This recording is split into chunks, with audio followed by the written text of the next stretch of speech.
क्या चिंचा को प्रश्न करने से बुद्ध ने रोका था? क्या चिंचा ने भरी सभा में प्रश्न नहीं किया?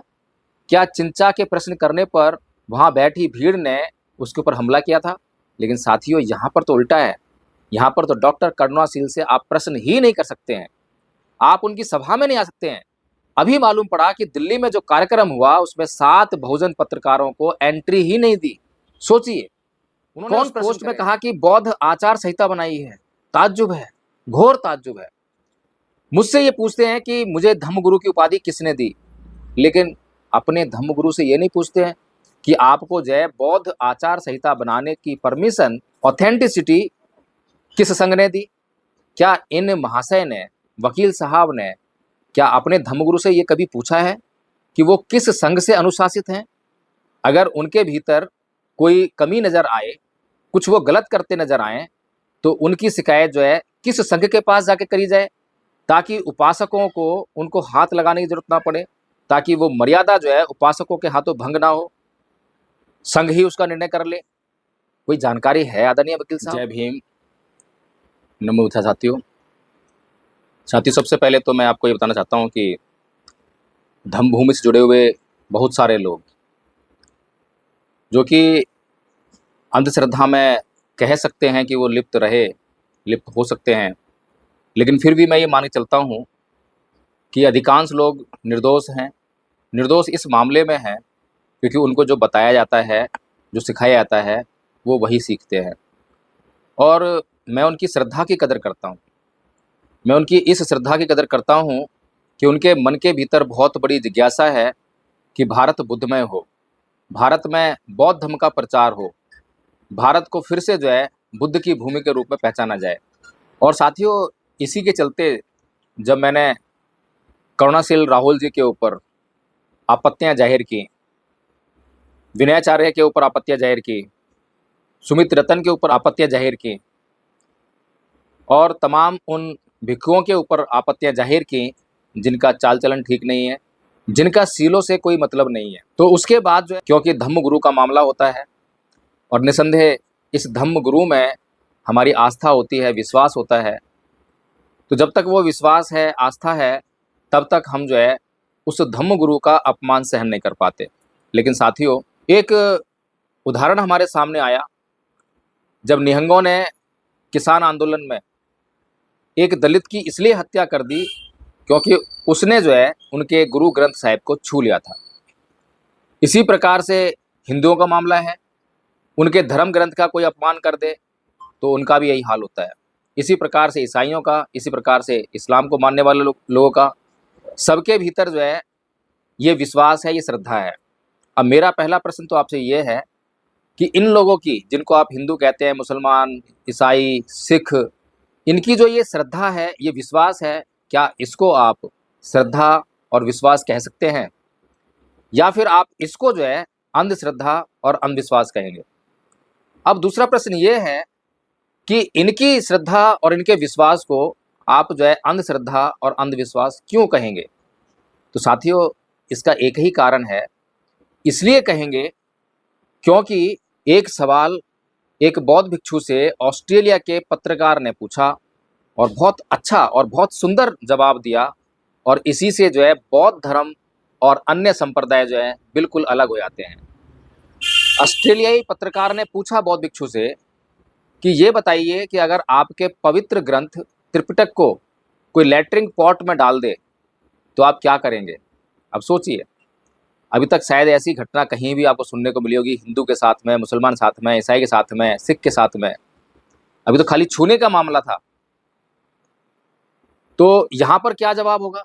अब अगर हमारी ऐसी ही श्रद्धा जो आज डॉक्टर करुणाशील जी के प्रति बैठ गई है, अगाध श्रद्धा जिस पर कोई प्रश्न चिन्ह लगाने की सोचता भी नहीं है, तो ऐसे में जो है उस बौद्ध भिक्षु का जवाब क्या होना चाहिए?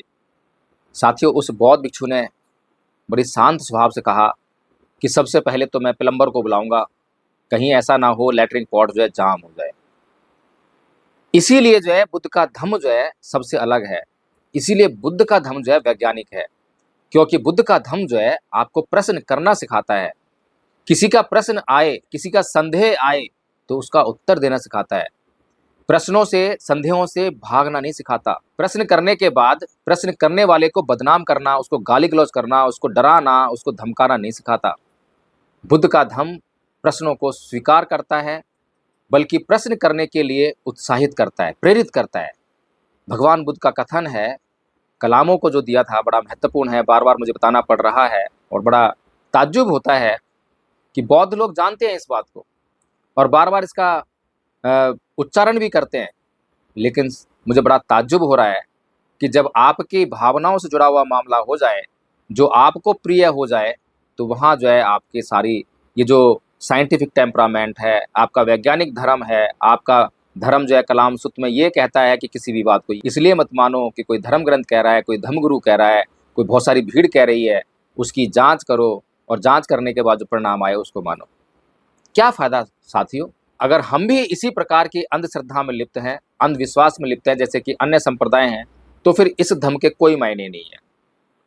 फिर एक बड़ी सोचने वाली बात है, अगर मैं प्रश्न कर रहा हूँ, किसी भी धम्मगुरु से प्रश्न कर रहा हूँ, बौद्ध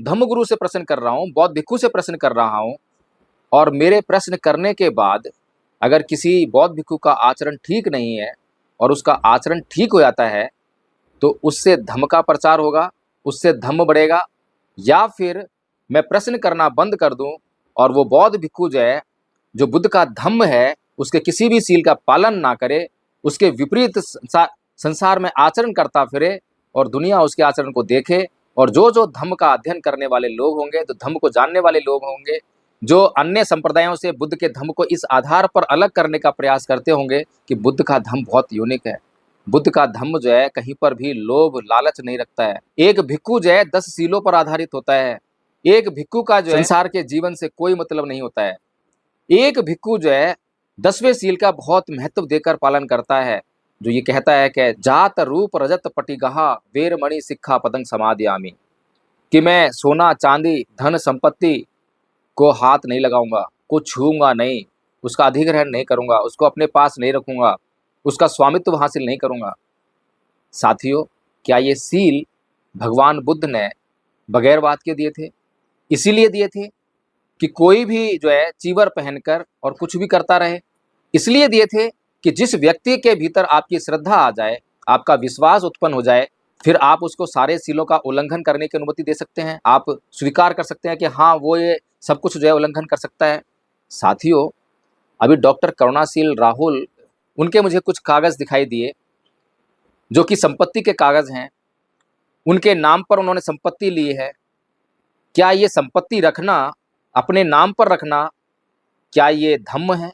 क्या बुद्ध का धम्म है? क्या इससे जो है बुद्ध का धम्म गौरवान्वित होगा? संसार में बहुत सारे लोग हैं जो बुद्ध के धम्म का अध्ययन करते हैं और जो इस नज़र से बौद्ध धर्म को देखते हैं कि बौद्ध धर्म बहुत सुंदर है, बहुत सुंदर तरीके से व्याख्यात है। इस धर्म में जो है चित्त की शुद्धता पर बल दिया जाता है, इस धर्म में जो है लोगों के कल्याण पर बल दिया जाता है। जब वे लोग ये सब होता हुआ देखेंगे तो धम्म की हानि होगी, धम्म की गिलानी होगी, या धम्म का प्रचार होगा, धम्म का प्रसार होगा।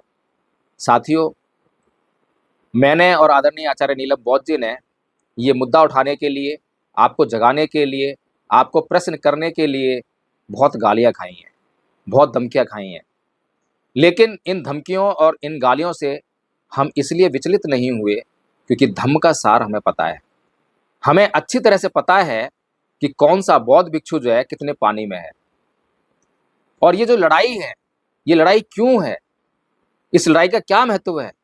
इस लड़ाई का ये महत्व है कि अभी मुझे पता लगा कि विनयाचार्य के अकाउंट में 48 लाख रुपया है, उसका अकाउंट सीज हुआ है, कोर्ट ने कराया, कैसे हुआ है मुझे नहीं पता है, ज़्यादा जानकारी नहीं है, लेकिन ये तथ्य है कि उसका अकाउंट सीज हुआ है। साथियों, अभी हमारा बेंगलुरु में जाना हुआ तो वहाँ कर्नाटक के लोगों ने बताया, और वहाँ पर जो है महाराष्ट्र के लोग भी आए थे, गुजरात के लोग भी आए थे, सभी लोग जो है परेशान हैं। सभी लोगों ने बताया कि इतना धन उन्होंने दिया है। साथियों, मुझे ताज्जुब होता है, बहुत ताज्जुब होता है कि अगर वास्तव में हम बौद्ध हैं तो सबसे पहले हमें बौद्ध धर्म के नियमों के बारे में जानकारी होनी चाहिए, ताकि हमारा जो है शोषण उसी तरह से कोई ना कर सके जिस प्रकार से हिंदुओं के साधु संत जो है हिंदुओं का शोषण करते हैं। वहाँ धर्म नाम की कोई चीज़ नहीं है।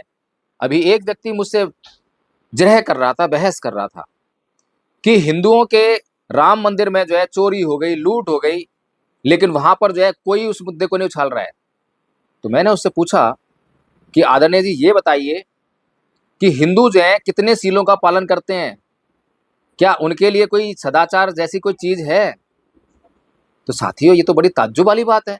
बौद्ध लोग अगर इस तरह की बातें करेंगे और धम्म को जो है पिछले 70 साल से आज धम्म की क्या हालत है, आज मैं किसी भी व्यक्ति से पूछ लूँ बौद्ध भिक्षु के बारे में तो अच्छी रिपोर्ट नहीं मिलती है। उसका पहला कथन ये होता है कि सारे जो बौद्ध भिक्षु हैं सारे सांसारिक जीवन जी रहे हैं, सारे भोग विलास में हैं, अधिकांश के बीवी बच्चे हैं। ये धम्म का प्रचार हो रहा है, ये धम्म का प्रसार हो रहा है, ये धम्म की हानि हो रही है। यही चर्चा जब जन जन तक पहुंचेगी, लोगों को हम धम्म सिखाएंगे, हम लोगों को धम्म सिखा रहे हैं, हम लोगों को 10 सील सिखा रहे हैं, हम सीलों को आचरण सिखा रहे हैं। अगर धम्म संघ ये सिखा रहा है और जिस दिन उन लोगों को ये मालूम पड़ेगा कि बौद्ध भिक्षु जो ऐसा आचरण करते हैं, तो क्या किसी बौद्ध भिक्षु के भीतर जो अच्छा बौद्ध भिक्षु भी होगा, क्या उसके प्रति कोई श्रद्धा ला पाएगा, कोई विश्वास लेकर आ पाएगा? इससे जो है धम्म की हानि हो रही है या फिर धम्म का प्रचार हो रहा है। साथियों, बड़ा ताज्जुब होता है कि धम्म भूमि के इस कुकृत्य में एक गैंग तो है ही जो 5-6 लोगों का गैंग है। इसके साथ ही वो लोग भी थोड़ा सा उसमें पार्टिसिपेट करने लगे हैं।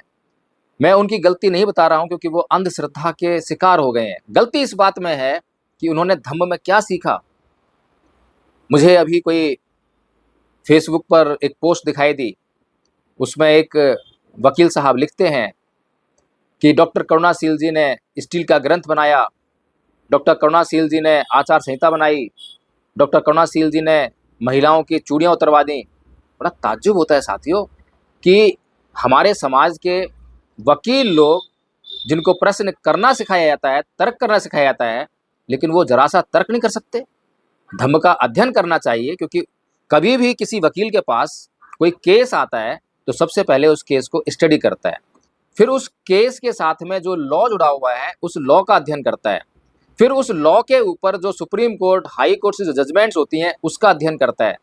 उसके बाद जो है वो कोर्ट जाने की तैयारी करता है, जब वो अपनी जिरह करता है। लेकिन ये वकील साहब तो बस जिरह कर रहे हैं, क्योंकि इनके मन को जो है डॉक्टर करुणाशील जी भा गए।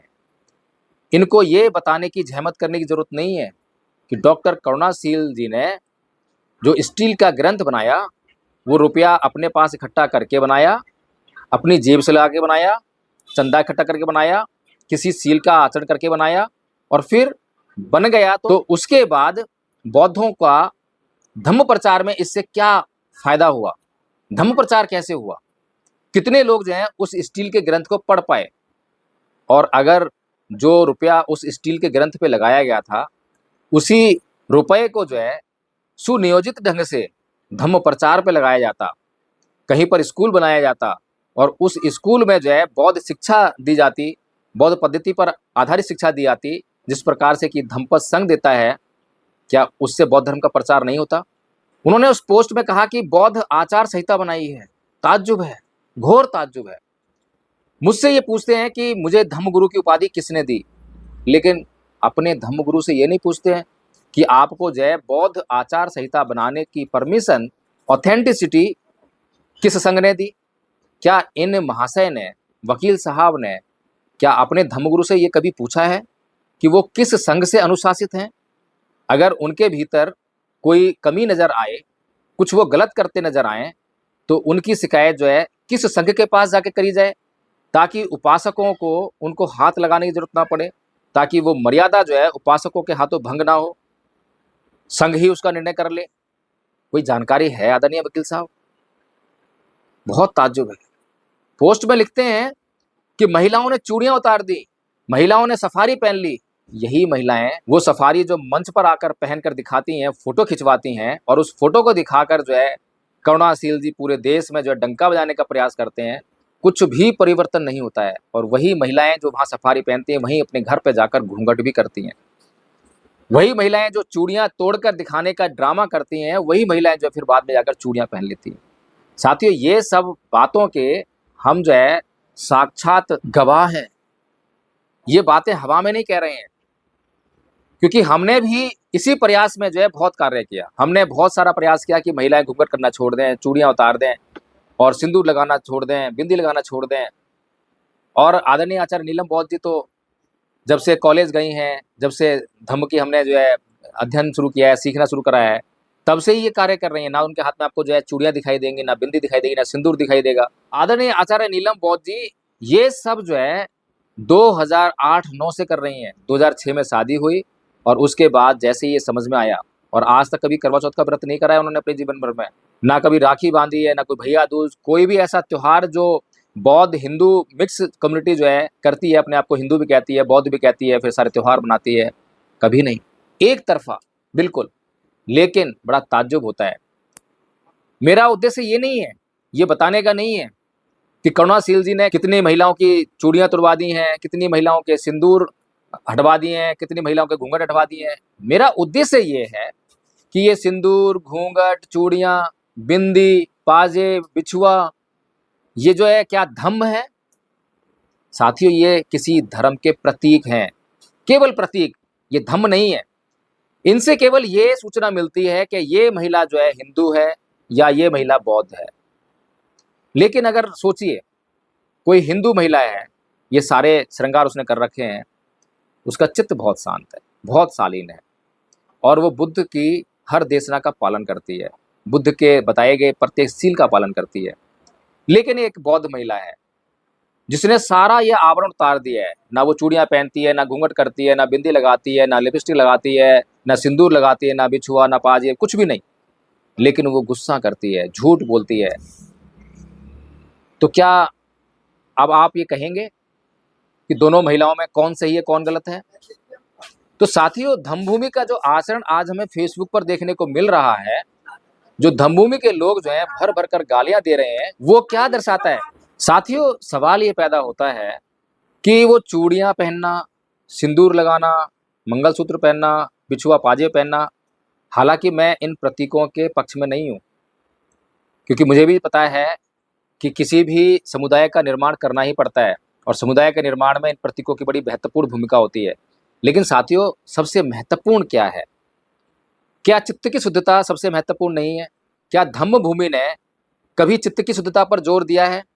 और आप जो फेसबुक पर देख रहे हैं और वीडियोस में देख रहे हैं, क्या आपको किसी भी एंगल से 1% भी चित्त के ऊपर हुआ काम दिखाई दिया? धम्मपद संघ का जो है सीधा सीधा कार्य है कि पहले चित्त को शुद्ध करो, पहले अपने जीवन को समझ जाओ।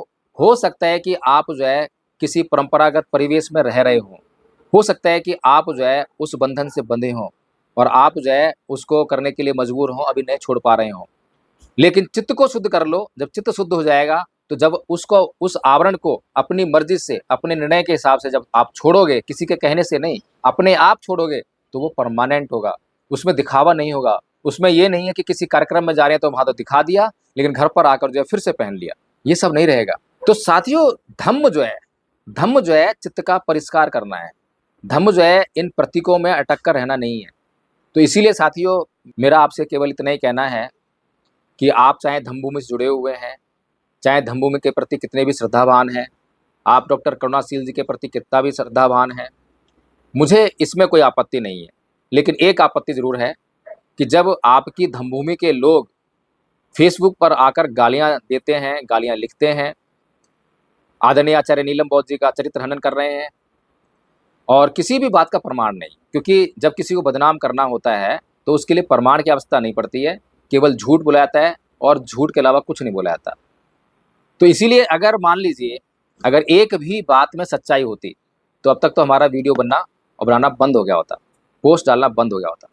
क्योंकि सत्य के पास बहुत बड़ी ताकत होती है, वो ताकत सच्चाई की होती है। उसे पता है कि मेरे को तो कोई समस्या नहीं है, जैसे भगवान बुद्ध, जो डॉक्टर करुणाशील जी उदाहरण देते हैं कि चिंचा नाम की महिला ने जो है उनके ऊपर आरोप लगाया, तो वो सत्य की ताकत थी, वो झूठ की ताकत नहीं थी। लेकिन इनके साथ में ऐसा नहीं है। क्या चिंचा को प्रश्न करने से बुद्ध ने रोका था? क्या चिंचा ने भरी सभा में प्रश्न नहीं किया? क्या चिंचा के प्रश्न करने पर वहां बैठी भीड़ ने उसके ऊपर हमला किया था? लेकिन साथियों, यहाँ पर तो उल्टा है। यहाँ पर तो डॉक्टर करुणाशील से आप प्रश्न ही नहीं कर सकते हैं। आप उनकी सभा में नहीं आ सकते हैं। अभी मालूम पड़ा कि दिल्ली में जो कार्यक्रम हुआ उसमें 7 बहुजन पत्रकारों को एंट्री ही नहीं दी। सोचिए कौन प्रश्न करेगा। तो साथियों, ये जो प्रश्न करने से रोकना, क्या आपको लगता है कि अब भी जो है उतनी ही श्रद्धा, उतनी ही भक्ति, उतना ही विश्वास आपका बना रहना चाहिए? साथियों, विश्वास कीजिए, भक्ति कीजिए, श्रद्धा लेकर आइए, लेकिन धम्म में लेकर आइए, किसी व्यक्ति विशेष में मत लेकर आइए। और बुद्ध ने बार बार जो है अपनी देशनों में कहा है कि कोई भी व्यक्ति जब तक अरहत नहीं हो जाता तब तक वो पूरी तरह से विश्वास करने योग्य नहीं है, संदेह करने योग्य है, जांच करने योग्य है। तो इसलिए आप इतनी बड़ी भारी गलती कैसे कर जाते हैं? फिर दूसरी बात ये है, क्योंकि मैं भी खुद जो है 2-3 साल तक वहाँ धम्मभूमि में रहा, पूरा श्रद्धावान बन के रहा। जितनी श्रद्धा मेरे भीतर थी शायद मैंने किसी और के भीतर ना देखी हो, और हो सकता है कि जितनी श्रद्धा मुझे अपने भीतर लगती है उतनी श्रद्धा हर किसी को अपने भीतर लगती हो। जो भी धर्म से लगाव रखने वाले लोग हैं उन सभी को ऐसा महसूस होता कि हम बहुत श्रद्धालु हैं। साथियों, इसमें कोई बुराई नहीं है, लेकिन साथियों, अगर आप अपना दान देते हैं तो दान किसको दे रहे हैं? जैसे कि अभी विनयाचार्य को बहुत सारा दान दिया लोगों ने महाबोधि महाविहार आंदोलन को मुक्त कराने के लिए। क्या वो जो दान है उसका इस्तेमाल कोई समिति करेगी? क्या वहाँ पर समिति का कोई कंट्रोल है, कोई पारदर्शिता है? क्या वो बता सकते हैं कि कहाँ पर दान का इस्तेमाल कर रहे हैं, कहाँ पर नहीं कर रहे हैं? कुछ नहीं बता सकते। लेकिन आप लोगों को जो है दान के बारे में केवल इतना बताया जाता है, इतना सिखाया जाता है कि दान देने के बाद आपका कुछ भी शेष नहीं रहता। ये बात बिल्कुल ठीक है, कानून की बात है कि दान देने के बाद दानदाता का कुछ भी शेष नहीं रहता। लेकिन दान नहीं है साथियों, ये सहयोग है। दान जो बुद्ध ने जो कहा है, जो दान पारमिता की बात कही है, उसमें और सहयोग में बड़ा फर्क है।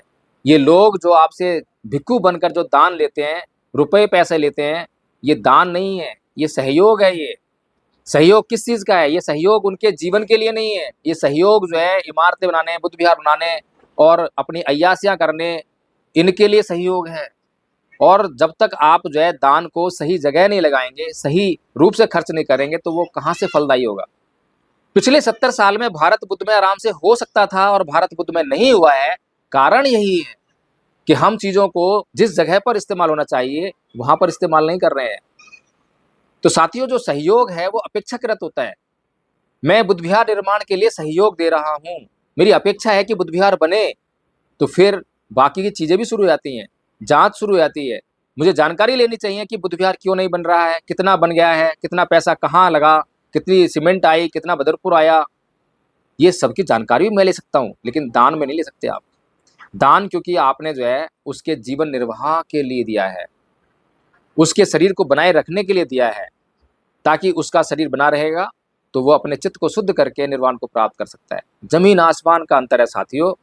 क्या ये जानकारियाँ जब बौद्ध समाज को होंगी, बौद्धों को होंगी, जो अभी अबौद्ध हैं, हिंदू हैं, मुस्लिम हैं, जब वो बौद्ध बनेंगे और उनको जब ये बातें बताएंगे और उसके बाद जो है वो किसी भिक्षु से मिलेंगे, तो पूरे संसार में जो है धम्म की जो है ग्लानि होगी, हानि होगी, या उसका प्रचार प्रसार होगा? तो साथियों, जागिए, सोचिए। आज मैं अकेला गाली खा रहा हूँ। अगर आपको लगता है कि प्रश्न करना चाहिए, अगर आपको लगता है कि प्रश्नों का जवाब मिलना चाहिए, तो आप अपनी आवाज़ उठाइए। आपने पीके फिल्म देखी ही है, उसमें देखिए कितना मुश्किल काम था उस बाबा से छुटकारा पाना, कितना आसपास जो है गैंग इकट्ठा कर रखा था, फिर अंधश्रद्धा का कितना वातावरण तैयार कर रखा था। लेकिन एक आदमी ने जब आवाज़ उठाना शुरू की तो पूरे देश में जो है आवाज़ उठने लगी। और वे सारे लोग बौद्ध नहीं हैं। अगर बौद्ध नहीं है और वो हिंदू लोग हैं और वो लोग ये काम कर सकते हैं, तो क्या बौद्ध लोग अपनी आवाज़ उठाकर ये बड़ा महत्वपूर्ण कार्य, ऐतिहासिक कार्य नहीं कर सकते हैं? साथियों, प्रश्न आपके लिए छोड़ता हूँ, जवाब आपको देना है। प्रश्न मैंने कर दिए हैं, सारी जांचें हो चुकी हैं। मैं हर बात की, हर प्रकार की जांच के लिए उपलब्ध हूँ, हर प्रकार के प्रश्न का जवाब देने के लिए उपलब्ध हूँ। लेकिन प्रश्न करने की मर्यादा रहनी चाहिए, शालीनता रहनी चाहिए, सभ्यता रहनी चाहिए, और जांच करने से घबराना नहीं चाहिए अगर मैं सत्य पर आधारित हूँ तो। अभी तक कितनी बातें जो है सोशल मीडिया पर उछाली जा रही हैं, बीजेपी से कनेक्शन, आरएसएस से कनेक्शन, और आदरणीय आचार्य नीलम बौद्ध जी का चरित्र हनन करके रख दिया है। लेकिन ना तो मैं घबराया हूँ और ना नीलम बौद्ध जी घबराए हैं। घबराने का मामला ही नहीं है। जब हम सामाजिक और राजनीतिक कार्य करने निकलते हैं तो ये जो सामाजिक और राजनीतिक कार्य है, इसमें लोगों से होती है, जलन होती है। लोग आपकी छवि को धूमिल करने के लिए कुछ भी कर सकते हैं।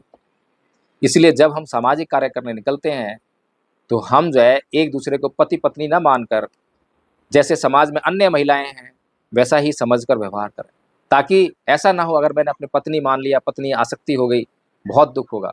भगवान बुद्ध का कथन है, जब राजा प्रसेनजित ने अपनी रानी को बोला कि रानी, मैंने सुना है कि बुद्ध ये कहते हैं कि प्रियजन ही दुख का कारण होते हैं, लेकिन ये बात तो बहुत गलत है, हम तो अपने प्रियजनों से बहुत प्यार करते हैं, प्रेम करते हैं, दुख का कारण कैसे हो सकते हैं।